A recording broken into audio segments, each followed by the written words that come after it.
에서 참 또 사도행전 우리 넘겨보세요. 우리가 지금 신약 성경을 하고 있습니다. 제가 이걸 왜 계속 하냐면 성경의 숲을 알고 또 그 나무를 바라보는 거하고 나무만 보고 계속 하는 거하고는 좀 차원이 다릅니다. 그래서 여러분이 안다고 생각하면 뭐 다 알겠지만 또 자세히 보면 내가 이거 알았나 싶을 정도로 여러분 신약 성경 27권 적어보세요. 아마 여기 적을 수 있는 사람이 많을 텐데 그래도 못 적을 수 있는 분이 있다. 그 신천지 사람들이 오면 신약 성경이 27권 적어보라 하세요. 그건 모릅니다, 그 사람들. 그러니까 이런 기본적인 것들 뼈대를 잘 해야 성경을 이해하는 데 도움이 됩니다. 자, 복음서는 몇 권? 4권. 역사서는 서신서는 또 13권 합니다. 또 서신서이라니까. 서신서는 21권. 바울 서신은 일반 서신은 8권. 이렇게 예언서는 1권. 이 기본적인 뼈대입니다. 뼈대 아시겠죠? 이렇게 해서 27권, 66, 36, 39, 그러니까 구약은 39권, 신약은 39, 27, 66에 39, 27, 천국 전화번호라는 겁니다. 몰랐습니까? 자, 그 다음에 사도행전. 사도행전은 무엇의 역사입니까? 교회의 역사, 교회의 형성, 성장, 확산, 이 모든 교회에 관련된 모든 역사를 기록한 성경이 사도행전. 그래서 사도행전을 보면 우리는 교회의 역사, 교회가 어떻게 형성이 되고 성장하고 확산되었는지를 알 수 있다라는 겁니다. 그래서 교회를 형성한 핵심적인 사건이 뭡니까? 오순절에 성령이 임한 것. 새벽만 해도 뭐 그렇죠. 그래서 성령이 임하고 교회가 형성이 되고 교회가 성장하고 확산되었다. 자, 교회를 구분하는 사도행전을 구분할 때 지역적으로 구분하면 예루살렘, 온 유대와 사마리아와 땅끝. 그래서 예루살렘은 1장부터 8장까지, 8장부터 12장까지는 유대와 사마리아, 그 다음 13장부터는 땅끝까지. 그래서 사도행전 1장 8절에 외워봅시다. 시작.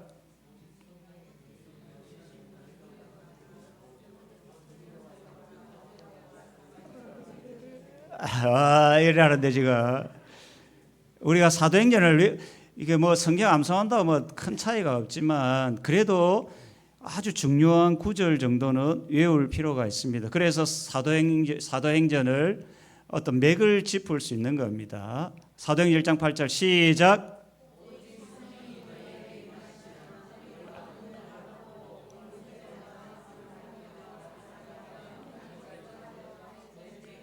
예. 미안합니다. 아니가 사도행전을 지금 계속 보는데 그래도 핵심 구절 하나.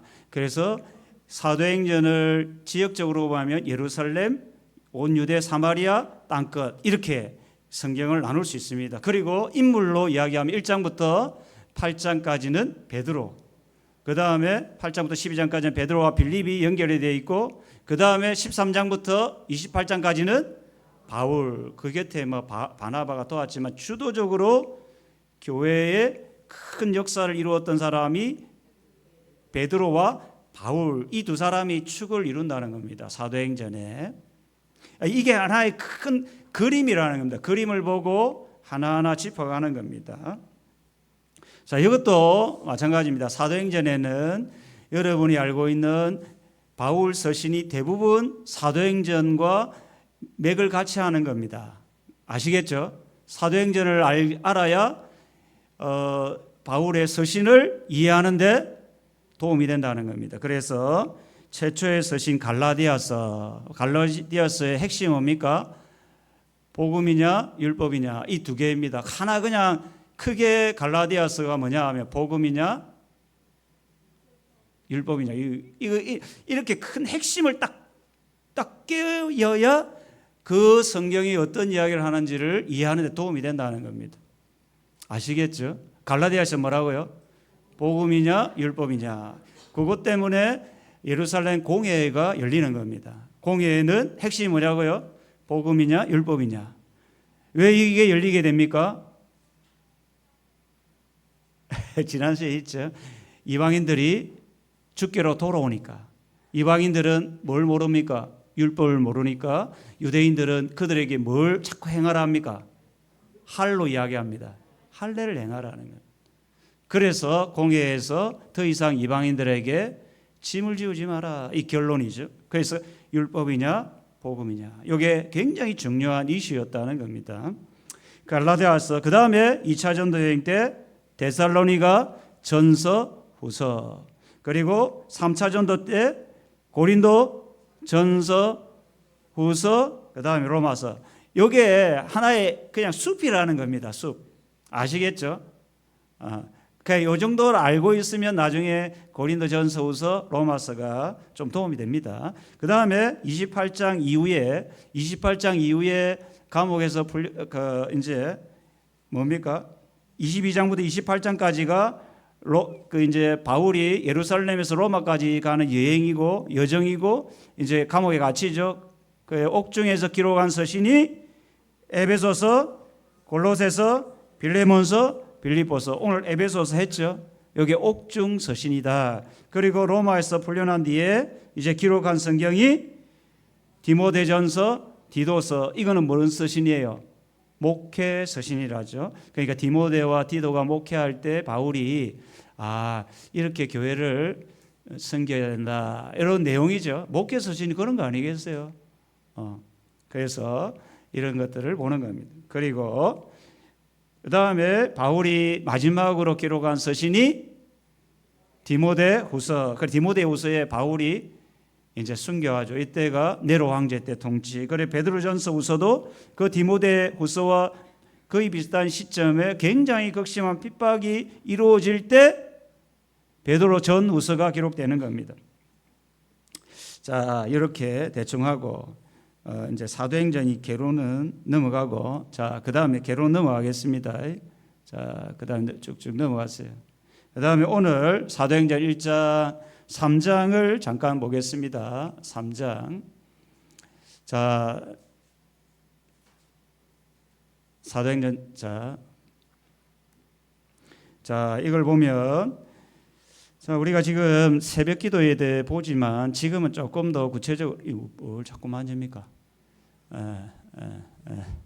만지지 마시고, 이제 요겁니다.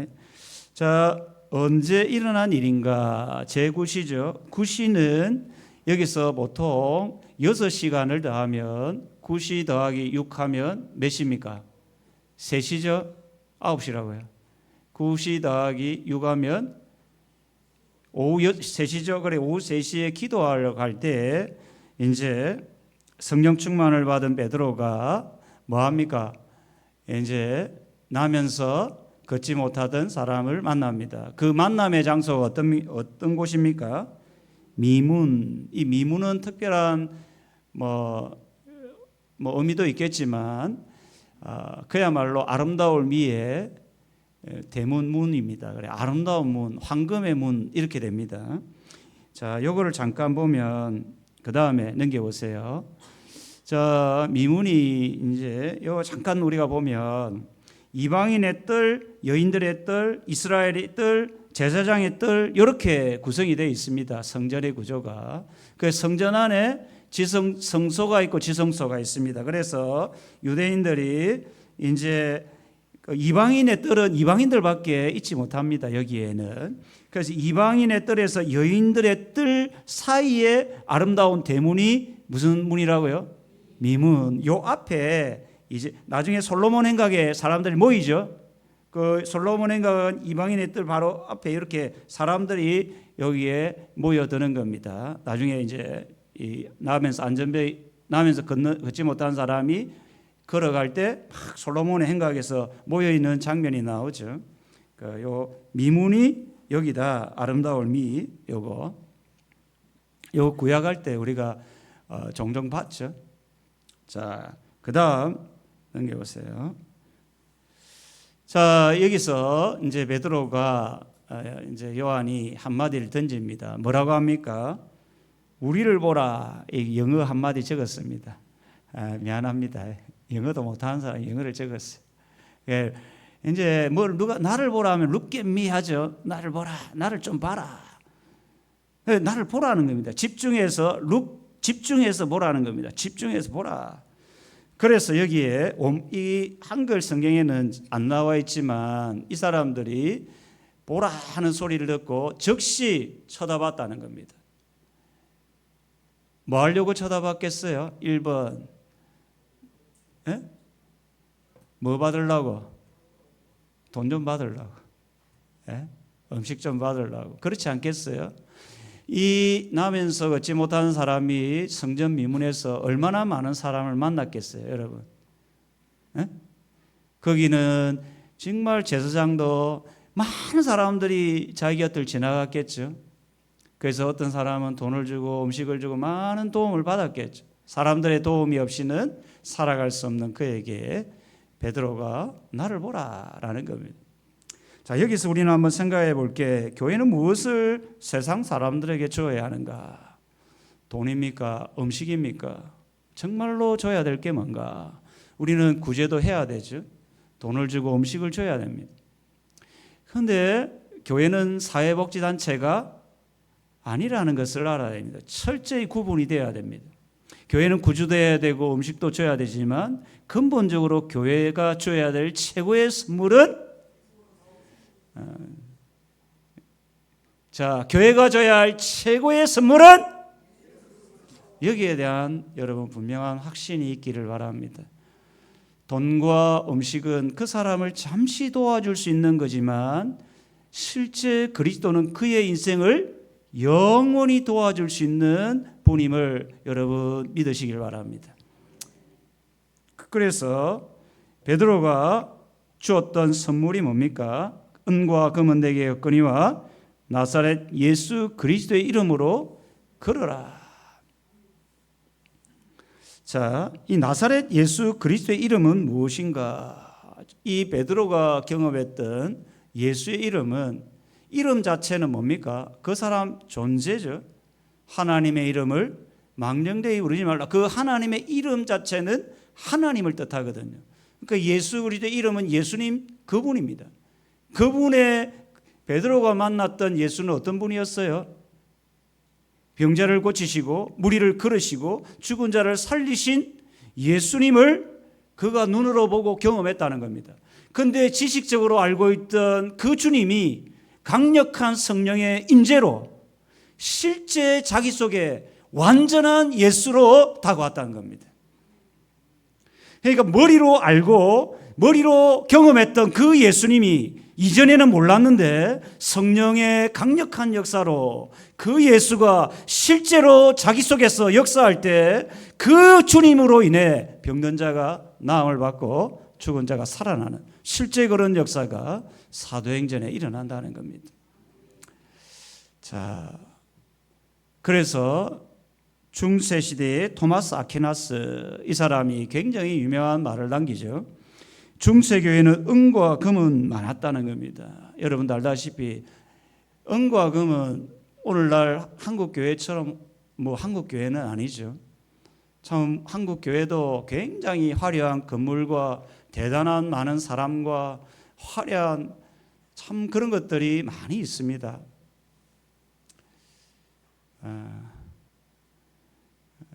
참 이런 말하면 죄송합니다. 어쨌든 참 은과 금으로 바닥을 깔아놓은 정말 화려한 저도 서울의 소망교회 결혼 주례가 있어서 거기서도 한번 했고 또 저기 명성교회도 한번 갔었고 사랑의 교회 새로 지은 사랑의 교회도 몇 번 갔었고 정말 화려합니다. 여러분 눈이 근데 그렇게 중세교회가 금과 은이 가득했는데 이 초대교회 같은 강력한 성령의 능력이 나타나지 않았다. 그 이유가 무엇인가? 예수 그리스도가 없었기 때문이다. 이렇게 이야기합니다. 오늘날 한국 교회는 어떨까요? 여러분, 우리 교회는 저는 그런 생각이 듭니다. 너무 교회가 화려해지도록 노력을 안 했으면 좋겠어요. 물론 사람들이 오려고 하면 교회가 또 이쁘장하게 돼야 되죠. 나 그거를 무시하는 건 아닙니다. 근데 너무 화려함, 웅장함 이런 것들을 추구하기보다 정말 우리 속에 그리스도의 능력을 의지하고 그리스도를 바라보고 그리스도를 소망하고 그리스도를 자랑하는 그런 어떤 중심을 잃지 않고 그것을 추구하는 우리 교회 되기를 바랍니다. 그래서 우리 교회 두 번째 비전이 뭡니까? 여러분 이걸 모르면 간첩입니다. 우리 교회 첫 번째 비전이 뭐라고요? 하나님의 영광이 충만한 교회. 어디 이 구절이 어디로 했어요? 제가 출애굽기 40장에 성막을 짓고 구름으로 가득한 그 하나님의 영광을 제가 기도 가운데 첫 번째 비전을 삼은 겁니다. 이 그냥 보고 뺏긴 게 아니고 제가 기도하면서 하나님께서 저에게 말씀으로 주신 게 첫 번째 비전이 하나님의 영광이 충만하게 성막을 짓고 거기에 영광이 가득한, 그래서 우리 교회에 하나님의 영광이 충만할 때 이게 역사가 일어납니다. 예? 병든 자가 물론 여러분이 원하는 거니까 저도 원하죠. 병든 자가 치유되고 믿음이 없는 자가 믿음이 회복되고 막 이런 역사가 일어난다는 겁니다. 두 번째는 뭐라고요? 예수님만 자랑하는 교회. 그래서 이런 교회를 함께 세워가자는 겁니다. 자, 그 다음에 베드로가 예수님의 이름으로 걸어라 했을 때 어떻게 되었습니까? 여기 보니까 자, 이 오른손을 잡아 일으키니 돼 있죠. 여기 우리 성경에 보니까 7절에 보면 오른손을 잡아 일으키니 누가 잡아 일으켰어요? 베드로가 잡아 일으킨 거예요. 그러니까 베드로의 손은 예전에 자기의 손이었지만 오늘 제가 그런 표현을 했죠. 우리가 두 다리로 걸어가지만 우리가 성령이 충만하면 자기 다리가 아니고 주님의 다리가 되는 겁니다. 이상하게 듣지 마시고 실제로 정말 내 인생의 주인이 주님이 되어서 주님이 내 다리의 주인이 되어 나를 이끌어 간다는 겁니다. 이게 성령의 이끄심이거든요. 나의 생각과 나의 손과 나의 두 다리를 지금까지는 내 마음대로 살아가던 인생이었는데 주님이 나의 손을 붙들어 가지고 이끌어 간다는 겁니다. 이게 성령의 실제적인 이끄심이죠. 그래서 베드로가 손을 딱 잡는 순간 이 손은 베드로의 손이 아니고 주님의 손이 되어서 그를 이렇게 일으켰다는 겁니다. 그래서 주님의 능력이 어떻게 됐습니까? 곧 힘을 얻고 이제 걷기도 하고 뛰기도 하며 이렇게 왜 걷기도 하며 뛰게 됐을까요, 여러분? 좋았어요. 여러분 은혜를 받으면 어떻게 되겠어요? 날아가겠죠. 특히나 우리의 질병들이 치유되면 얼마나 좋아하겠습니까? 저도 우리 교회에 참 죄송하지만 저로 인해서 참 기적적인 일들도 일어났습니다.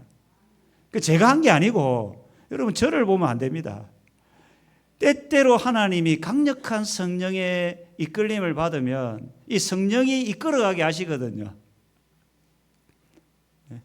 그래가지고 성령의 인도함을 따라 살아가다 보면 거기에 역사가 일어나는 겁니다. 이것도 마찬가지죠. 그래서 사람들이 심히 놀랍게 여기며 합니다.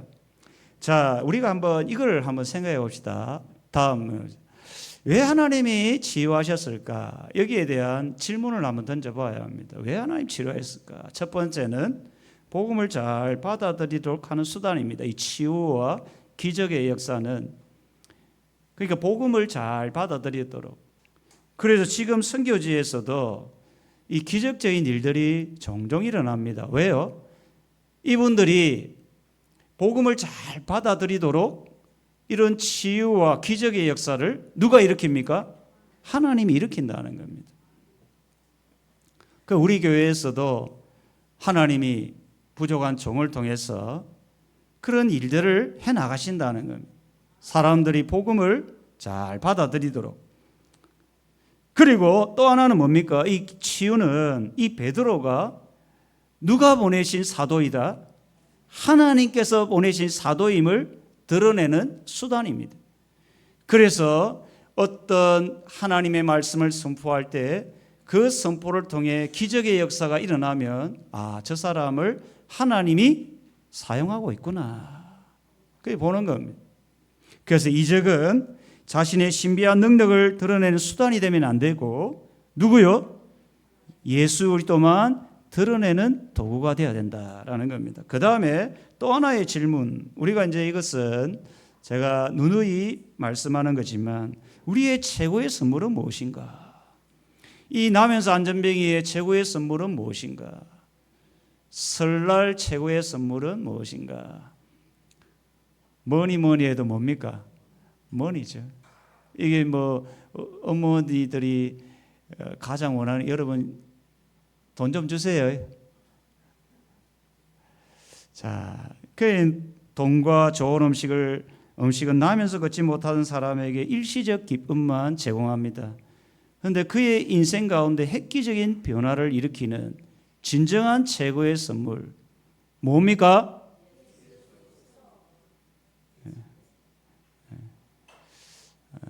여러분 우리 백문일답이라는 표현이 있습니다. 제가 몇 번 이야기했죠. 제가 이거는 엄청 많죠. 예전에 CC 총재였던 그 목사님이 오시면 젊은 청년들, 청소년들에게 딴 말 안 합니다.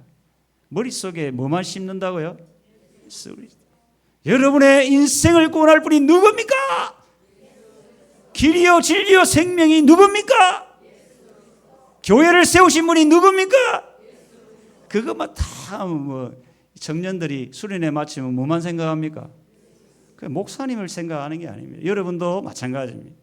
여러분의 인생 가운데 많은 좋은 분들이 많이 있겠지만 여러분의 인생 가운데 꼭 기억할 분이 누굽니까?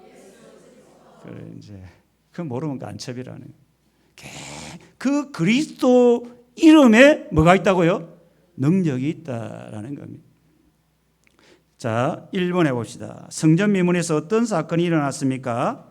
나면서 걷지 못하던 사람이 일어나 걷게 되었다. 그 사건은 어떤 예언의 성취입니까? 우리 책을 보면 이사야 35장 이사야가 이야기합니다. 그날이 되면 주님이 오면 걸음이 불편한 자가 사슴같이 뛰어다닌다라고 예언했다는 겁니다. 그래서 그 예언의 성취가 지금 베드로를 통해서 이루어졌다. 지금도 마찬가지죠. 베드로는 성령으로 임한 강력한 그 그리스도의 능력으로 나면서 안전뱅이를 일으킨 겁니다. 우리도 마찬가지입니다. 목사에게만 능력이 있는 것이 아님을 알아야 합니다. 여러분도 강력한 하나님의 영이 임하면 그 그리스도의 능력으로 자신뿐 아니라 가정도 또 연약한 자도. 사실 저는 평신도 때 이런 역사를 경험했거든요. 제가 그렇지만 직장 생활하면서 나는 중국 선교에 비전이 있었어요. 제 이야기 좀 했죠. 여러 가지 일들이 있었지만 그래서 하나님이 중국인들이 엄청 많은 직장으로 나를 인도하신 겁니다. 나의 계획과 전혀 다르게. 거기서 뭐 했겠어요? 복음을 전하죠. 중국인들이 한 200명 정도 있었던 것 같아요. 그 대부분 허드렛 일을 해요. 이분들이 교대 근무를 하면서. 그래서 3명을 교회를 한 번도 보지 못하고 복음을 들어보지 못한 2년을 제자 훈련을 시킨 거예요. 네, 내가 공돌이거든요. 공돌이. 근데 강력한 복음이 전파됐을 때 그들 속에 이런 놀라운 역사가 일어나는 것을 제가 경험했다는 겁니다. 그러니까 이게 뭔가 목사님이, 나는 목사님들이 다 훌륭해요. 부인하는 게 아닙니다. 목사님들이 강력한 성령의 역사를, 능력을 경험했을 때 이런 역사가 일어나고, 여러분도 마찬가지입니다. 왜 내가 이걸 확실히 말할 수 있냐면 제가 경험했기 때문입니다. 제가 경험하니까 확실히 말하는 거 아닙니까? 안 그래요? 제가 경험하지 못했다면 이 이야기를 못하죠. 우리는 모두가 제사장이라고요. 그리스도의 능력을 행할 그 능력의 사람이라는 겁니다. 그래서 여러분도 복음을 담대히 전하면 어떤 사람이, 직분이 중요한 게 아니고 아주 작은, 그때 나는 결혼도 안 한 청년이, 결혼 안 한 청년이었죠 그때. 그러니까 직분도 없었어요. 그냥 청년이라고, 청년. 강력한 성령의 능력을 경험했을 때, 복음의 능력을 경험했을 때, 그 복음을 선포했을 때, 그리스도를 전했을 때 하나님이 그 복음과 함께 이 놀라운 역사를 이룬다라는 겁니다. 할렐루야! 여러분 이걸 경험하시기를 바랍니다. 자, 2번, 예수님을 믿은 후 하나님 나라의 생명과 기쁨과 안식을 맛본 경험이 있다면 나눠봅시다. 여러분, 예수님 믿은 후 이 복음의 기쁨, 안식, 평안, 이걸 한번 적어보세요. 그리고 사랑방 모임 때 그것을 한번 나눠보시면 좋겠습니다. 자, 그 다음에 이 파트를 한번 봅시다. 사도들이 예수 안에 있는 부활을 있다고 전했을 때 어떤 일이 일어납니까? 이 제사장과 성전 맡은 자와 사두개인, 우리가 이것을 몇 번 들었는데, 자, 제사장, 성전 맡은 자, 사두개인 공통된 분모가 뭐냐면 뭡니까? 사두개파 사람이라는 겁니다. 제사장, 성전 맡은 자, 사두개인, 사두개파 사람. 유대인들은 크게 보면 세 종파인데 더 좁게 보면 바리새파와 사두개파 두 종파로, 에스네파도 있는데 하여튼 바리새파, 사두개파. 바리새파는 평민 중심, 사두개파는 귀족 중심. 바리새파는 내세를 생각하고, 이 돈 많은 사람들은 뭘 먼저 생각하겠어요? 이 땅에 생겼어요. 이 사두개파는 뭐 쉽게 말하면 돈 많은 사람들, 귀족층 사람들. 이 바리새파는 평민 중심. 그래서 백성들의 지지를 누가 받겠어요? 바리새파 사람들이 받는 겁니다. 이 사두개파 사람들은 이게 부활도 믿지 않고 영의 존재도 믿지 않는 겁니다. 왜요? 그들이 좋은 게 뭡니까? 이 땅이 좋은 거예요. 이 땅에서 호의호식하는 게 좋은 겁니다. 그래서 결국은 그들은 부활을 믿지 않습니다. 부활을. 모세오경만 이제 믿고 가르치죠. 이 사두개파 사람들 참 안타깝습니다. 왜 이렇게 됐는지 모릅니다. 저도. 성경을 가르치고 하나님을 믿는다라고 예배를 주관하는 사람 왜 이렇게 됐을까? 참 의문입니다. 그래서 사도들 오게 가둡니다. 왜요? 부활이 있다고 전하니까. 오게 가둔 이유가 뭡니까? 그들은 현실주의 신앙인, 그리고 귀족계층, 예수님을 십자가에 못 박은 종교 지도자들, 부활이 없다라고 했던 자신들의 영적 권위가 사라질 것 같아서 이제 이 사도들을 옥에 가두고, 그런데 여기서 우리가 한 가지 주목해야 될 부분은 사도들은 갇혔는데 복음은 활활 불타오르는 겁니다. 사도들은 옥에 갇혔는데 복음과 함께 누가? 주님이 강력하게 역사했다는 겁니다. 이걸 우리가 믿는 겁니다. 우리는 사라져도 우리가 심었던 복음은 강력하게 역사한다는 겁니다. 저도 이걸 믿죠. 저는 사라져도 여러분의 마음속에 있는 복음이 여러분을 바꿔간다는 겁니다. 자, 그 다음에 보면 산헤드린 공회, 이 유대, 요즘으로 하면 종교 재판을 하는 지도 어떤 모임을 사내들인 공회라고 합니다. 여기에는 여러 사람들이 있는데 서기관과 제사장, 성경에 보면 서기관은 어느 부류의 사람? 바리새파. 이거 몇 번 했는데도, 그러니까 이제 서기관은 바리새파, 제사장은 사두개파. 이 두 파가 원래는 여러분 현실주의자와 내세주의자가 만나면 이야기가 될까요, 안 될까요? 안 되죠. 될 수가 없죠. 그런데 이 사람들은 만나가지고 어떻게 합니까? 회의를 하고 어떤 일을 추진해 나갑니다. 참 이게 아이러니, 인간의 이게 참 그렇죠. 너희가 무슨 권세와 누구의 이름으로 일을 행하였느냐 물어봅니다. 자기의 이름으로 행했다면 뭐로 정죄하려고요? 귀신의 능력으로 행했다고 이단으로 몰아붙이려고. 또 예수님의 이름으로 했다면 예수님이 십자가에 못 박인 근본 이유가 뭡니까? 신성 모독자죠. 그렇게 정죄하려고 물어보는 겁니다. 예수님은 수시로 이런 질문을 받습니다. 요한복음 8장에 보면 가늠하다가 그 잡혀온 여인에게 막 사람들이 몰려오죠. 예? 그러면서 막 모세는 돌로 쳐 죽이라는데 당신은 어떻게 합니까? 그래서 주님이 뭐라 합니까? 그 앞에 너희 중에 죄 없는 자가. 예수님은 아주 지혜가, 성령이 충만한 사람들은 그때마다 하나님 뭘 준다고? 지혜를 준다는 거죠. 할 말을 주시는 거예요. 이게 지금 베드로에게 강력한 성령이 오니까 할 말을 탁 던져주죠. 그래서 베드로의 반응은 뭔가 성령이 충만하여 그들의 죄를 지적하면 이게 쉽지 않겠죠. 설교자가 가장 설교하기 힘든 게 뭐겠어요? 죄를 지적하는 겁니다. 이 쉽지 않은 겁니다. 저는 성령이 충만하지 못합니다. 베드로가 성령이 충만해서 너희가 십자가에 못 박은 그것을 이야기하고 그 다음에 뭡니까?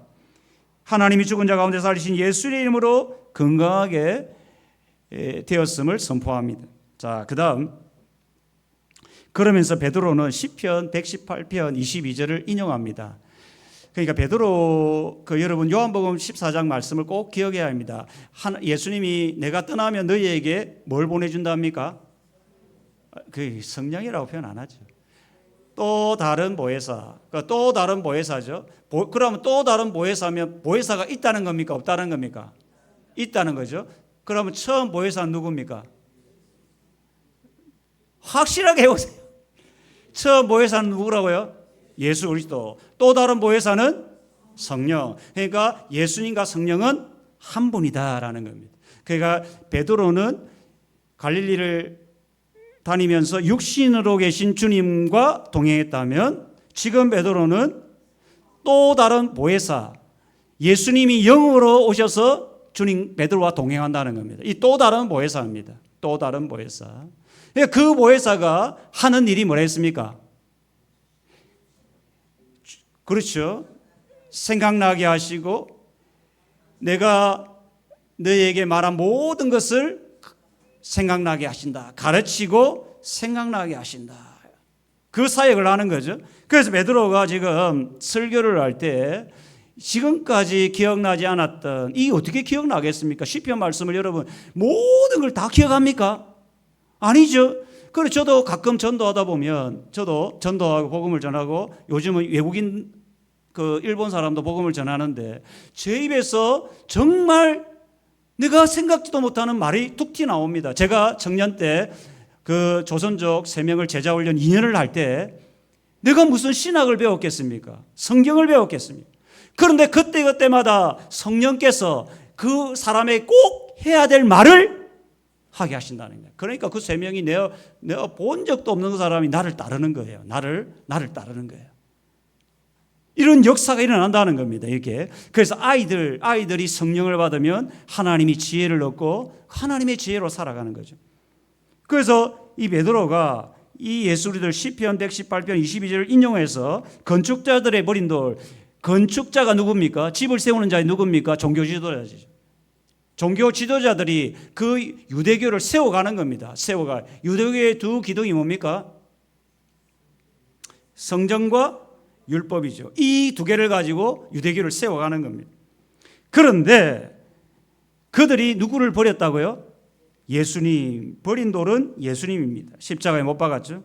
그런데 그 돌을 어떻게 했다는 겁니까? 집 모퉁이의 머릿돌은 기초석입니다. 기초석. 그러니까 이 기초석이 없으면 집은 무너진다는 겁니다.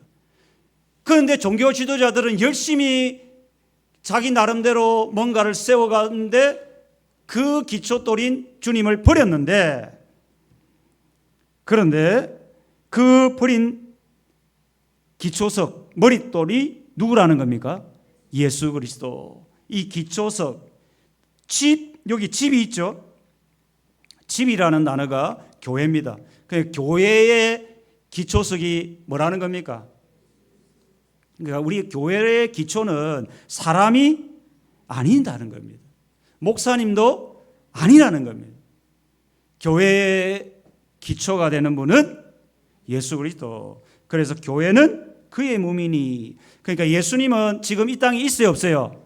없어요. 예수님이 이 땅에 있어요, 없어요? 없죠. 그러니까 예수님은 육신에 있고 하늘로 승천을 하셨어요. 그런데 그의 몸을 이 땅에 둔 공동체가 뭐라고요? 교회라는 겁니다. 자, 다시 한번, 이거는 굉장히 중요한 교회 개념인데, 예수님은 육신을 입고 이 땅에 오셨다고요. 그리고 육신을 입고 부활 승천을 하셨다고요. 그 육신을 입은 그리스도가 이 땅에 몸으로 두신 곳이 뭐라고요? 교회라고요. 교회는 건물이 아니겠죠. 그러니까 그리스도라고. 더 정확히 이야기하면 그리스도를 믿는 사람들의 공동체, 여러분이 교회라고요. 그러니까 여러분이 교회라면 교회를 어떻게 세워가야 되겠습니까? 말씀과 기도로 세워가야죠. 교회는 너무 화려함과 웅장함을 쫓아가기보다는 성도들 한 사람 한 사람이 말씀 위에, 기도 위에 세워지도록 해야 되는 공동체가 교회입니다. 그러니까 교회가 너무 이 외적인 것을 자꾸 추구하는 것은 하나님, 이 그리스도의 몸 된 교회를, 그리스도의 몸을 그냥 치장하는 거라고요. 치장. 꾸미는 거라고요. 정말 주님이 원하는 것은 우리 한 사람 한 사람이 작은 예수가 되는 겁니다. 여러분 한 사람 한 사람이 나를 딱 보면 저분은 예수님 닮았네. 이게 교회라고요. 이게 교회. 여러분이 뭐가 돼야 된다고요? 우리는 예수님이 아닌데 작은 예수가 돼요. 우리 김창호 이사님 답을 잘 하시래요. 요 앉으니까 완전히 최선옥 이사님과 닮아가요.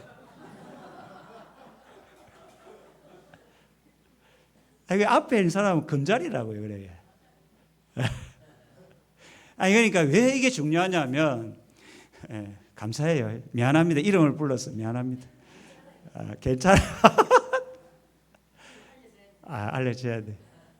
우리가 그런 거예요. 우리가 이제 이 교회는 그리스도의 몸인데, 그리스도의 몸, 우리 베드로는 육신을 입고 오신 그 그리스도를 보았다면 우리는 교회를 통해서, 교회를 보면 누구를 봐야 된다고요? 그리스도를 봐야 된다는 거예요. 우리 한 사람 한 사람이 작은 예수로 살아갈 때 교회는 건강한 교회가 되는 건 그겁니다, 지금. 자, 그 다음에 봅시다. 그 다음 포인트를 보면 이제 종교 지도자들의 위협이 등장합니다. 그들이 예수님의 이름으로 말하지도 말고 가르치지도 말라. 이제 그때 베드로와 요한의 반응이 뭡니까? 하나님 앞에서 우리 전에 최순호 기사님 물어봤죠. 이거 뭐냐고. 이제 안 해. 이거 라틴어 하나 딱 배웠네. 자, 여기 이제 하나님 앞에서 요 앞에 있죠. 제가 어릴 때부터 목사님이 자나 깨나 외쳐라고 했던 겁니다. 이게 너희는 누구냐? 너희는 어떤 사람으로 살아가냐? 코람데오 막 외쳤다는 거예요. 하나님 앞에서. 코람 앞에서 데오 하면 하나님. 이 라틴어인데 어쨌든 하나님 앞에서. 제가 왜 이걸 새겼겠어요? 설교를 누구 앞에서 하라고요? 여러분 앞에서 하잖아요. 근데 제 신앙 고백이에요. 박 목사야, 사람 앞에서 설교하려 하지 마라. 사람의 기쁨, 사람의 칭찬을 들으려고 하지 말라는 겁니다. 너는 하나님 앞에서 설교하라는 겁니다. 여러분도 마찬가지입니다. 목사 앞에서 신앙생활 하려면 안 됩니다. 하나님 앞에서 찬양하고, 하나님 앞에서 아멘하고, 하나님 앞에서 기도하고, 이럴 때 하나님이 강력하게 역사하는 겁니다. 우리 속에. 너희 말이 듣는 것이 하나님 말씀 듣는 것보다 옳으라. 이게 이제 예전에 3번이나 부인했던 베드로의 모습은 아니라는 겁니다. 성령 충만하니까 이렇게 살아가는 겁니다. 자, 그 다음에 코람데오 신앙인 우리 성경에 나온 가장 먼저 아브라함의 신앙이죠. 99세 때에 하나님이 아브라함에 나타나서 너는 누구 앞에서? 네 하니까 하나님 다 아시네. 내 앞에서 완전하라. 이때 아브라함이 99세죠. 하나님은 뭐만 주었어요? 아브라함에게 약속만 했던 겁니다. 자손을 주리라. 근데 진짜 이때 약속의 자녀가 있었습니까? 없었습니까? 없었던 거예요. 그 답답하죠. 힘들죠. 어렵죠. 불안하죠. 그때도 하나님께서 말합니다. 내 앞에서 완전하라. 그리고 나서 하나님이 그들에게 행하라는 게 뭡니까? 언약으로 행하라는 게 할례였다는 겁니다. 그런데 이 할례를 행하라 하신 하나님의 말씀을 듣고 말씀을 믿고 언약을 맺습니다. 언약이라는 게 여기 넘어가면 안 될 것 같고, 언약을 맺고 아브라함이 모든 태어난 아이들 사람들을 다 종들까지 뭘 행합니까? 할례를 행하는 겁니다. 이 말씀을 그대로 받은 겁니다. 하나님 앞에서 행했다는 겁니다. 요셉의 신앙도 마찬가지죠. 보디발의 아내가 둘만 있을 때에, 아무도 보는 사람 없을 때 어떻게 합니까? 내가 하나님 앞에서 죄를 범하니까. 그러니까 여러분도 빌 하이벨즈 목사님이 기록한 책 아무도 보는 이 없을 때 당신은 누구인가? 아무도 지금 보는 사람 없은 홀로 있을 때 당신은 누구인가? 하나님의 자녀인가? 제가 이런 표현을 했습니다. 하나님의 카메라와 세상의 CCTV와의 차이가 뭘까요? 세상의 CCTV는 어떻습니까? 촬영되지 않는 공간도 있습니다. 맞죠? 있죠? 그런데 하나님의 카메라는 어떨까요? 모든 게 다 기록이 된다는 거예요. 숨은 공간이 없다는 거예요. 무시무시하죠? 가장 무서운 사람이 누굴까요? 하나님인데 접니다. 박 목사님 똑바로 해라. 그냥 항상 저는 그런 생각이 너무 두려워요. 사실 두렵습니다. 제대로 살지 못하는 것 같아서 항상 부끄럽고 두렵고, 하나님의 카메라가 나를 비추고 있다는 생각을 하니까 참 너무 부끄럽고 죄송하고, 남은 인생 좀 잘 살아야겠다는 생각들, 제가 한마디를 하더라도 좀 잘해야겠다, 이런 생각들이 많이 듭니다. 자, 그 다음에 2-1, 베드로와 요한은 어떤 고난을 당했습니까?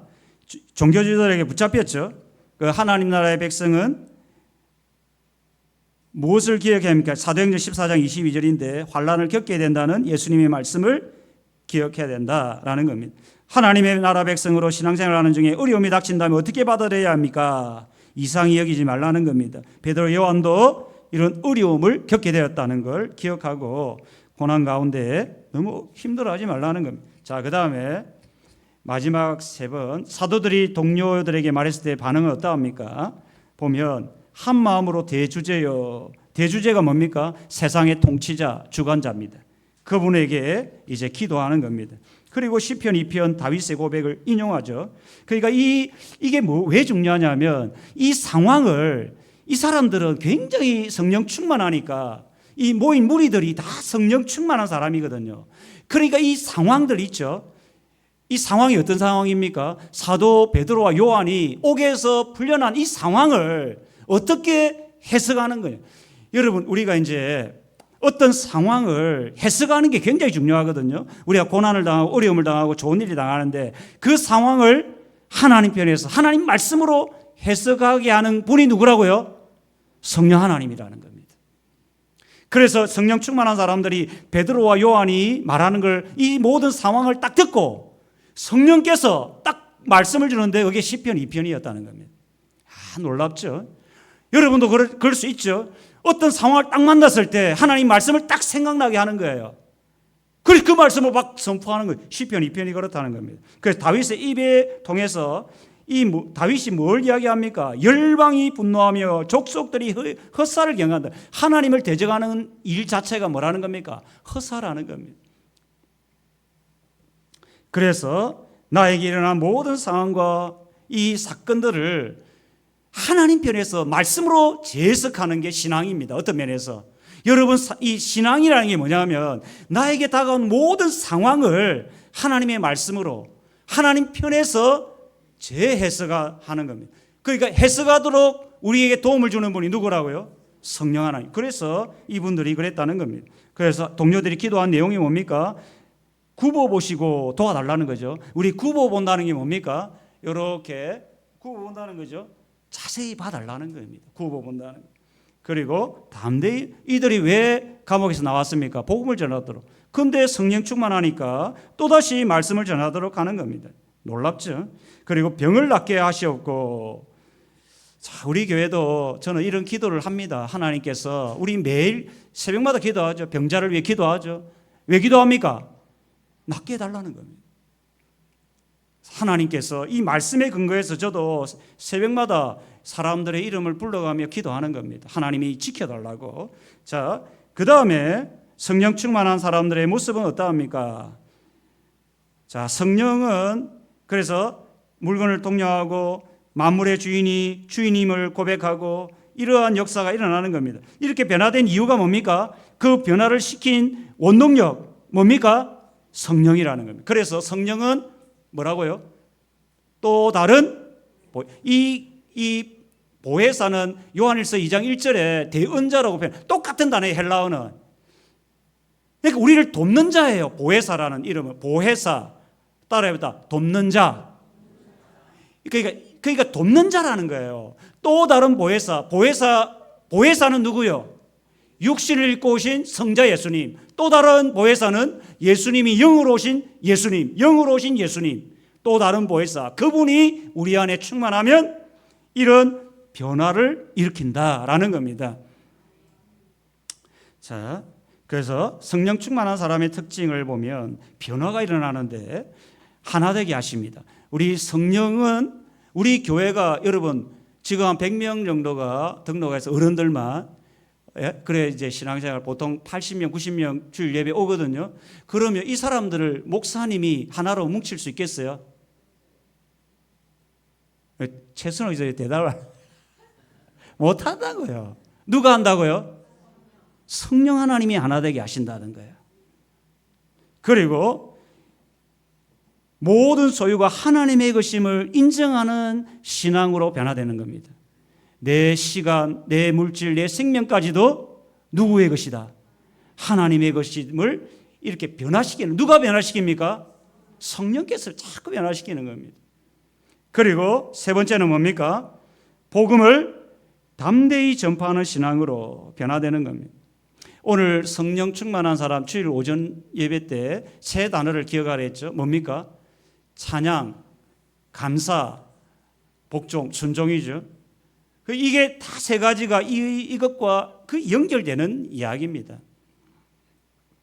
성령 충만하면 물론 방언과 막 기적이 일어나는 것은 그것도 있습니다. 그런데 성령은 인격적인 분입니다. 우리의 삶 속에 들어와서 우리의 근본적인 사람을 변화시킵니다. 그래서 사람을 변화시키다 보니까 우리 속에 죽은 자를 살리신 이의 영이 너희 가운데 거하시며 로마서 8장 11절 너희 죽을 몸도 할렐루야. 그러니까 성령께서 우리의 신앙 인격도 변화시킬 뿐 아니라 우리의 죽을 몸도 우리의 육신도 주님이 치유하신다라는 겁니다. 자, 마지막으로 1번. 사도행전에 하나님 나라를 위해 자신의 것을 드리는 사람들이 나옵니다. 그들은 어떤 사람들입니까? 120명 제자들이 이제 모인 장소를 제공한 사람 있죠. 제자들이 모인 장소를 제공한 사람, 또 자기 소유를 내어서 나눔을 실천한 사람, 복음을 전한 사람, 그런 사람들이 나옵니다. 자, 예수님이 나를 위해 자신을 드린 것에 감사하며 나는 하나님 나라와 교회를 위해 무엇을 드릴 것인지 나눠봅시다. 그러니까 여러분도